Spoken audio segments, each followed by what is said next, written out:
यहीं पर मैं आपको बता दूं, देखो छोटा छोटा रेफरेंस थोड़ा बहुत मैं बता सकती हूँ कि त्रिफला अगर वाचन शक्ति की तकलीफ है, वचन शक्ति की तकलीफ है, बहुत कोई बोलता है ना, बहुत धीमे धीमे बोलता है, उसमें एनर्जी नहीं रहता उसकी आवाज़ में, तो वहाँ पर वचा के साथ सेवन करें कि वचा का नाम ही है वाचन शक्ति जो बढ़ाने की है, वो वचा बढ़ाती है। तो त्रिफला को वहाँ पर आप वचा के साथ सेवन कर सकते हैं। मधुसर्पी सा, अब मधुसर्पी एक साथ जब होता है तो यहाँ पर आपको पता है कि इक्वल अमाउंट नहीं लेना होता, अनइक्वल अमाउंट के साथ में त्रिफला के साथ सेवन करेंगे तो रिजल्ट आएगा। डिपेंड ऑन द कंडीशन, कफ ज़्यादा तकलीफ है तो आप मधु का अमाउंट ज़्यादा बढ़ाइए, अगर पित्त ज़्यादा तकलीफ है तो आप घी के अमाउंट ज़्यादा बढ़ाइए।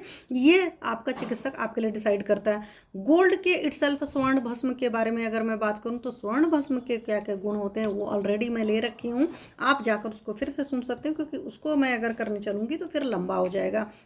उसी तरह सिंपल सा वर्ड में ये है कि स्वर्ण भस्म किसी ने शीत वीर कहा है, किसी ने उष्ण वीर कहा है, बट मेंटल पावर को बहुत बढ़िया बढ़ाती है। आपकी बॉडी के अंदर रिजोनेट करने की जो सेल्स को नया बनाने की क्षमता होती है वो आपके अंदर गोल्ड के अंदर होती है। इसलिए बहुत सारे पुराने जो लोग होते थे उसमें बहुत माइन्यूट अमाउंट में डालते थे, बट आज की डेट में स्वर्ण भस्म बहुत कॉस्टली होगी, क्योंकि गोल्ड ही इतना कॉस्टली है तो उसका कम से कम 10 to 20 टाइम्स हो सकता है, क्योंकि भस्म की प्रिपरेशन में और बहुत ज़्यादा गोल्ड का लॉस हो जाता है। इस बात को आपको समझना, बट उसकी मात्रा बहुत कम डाली जाती है।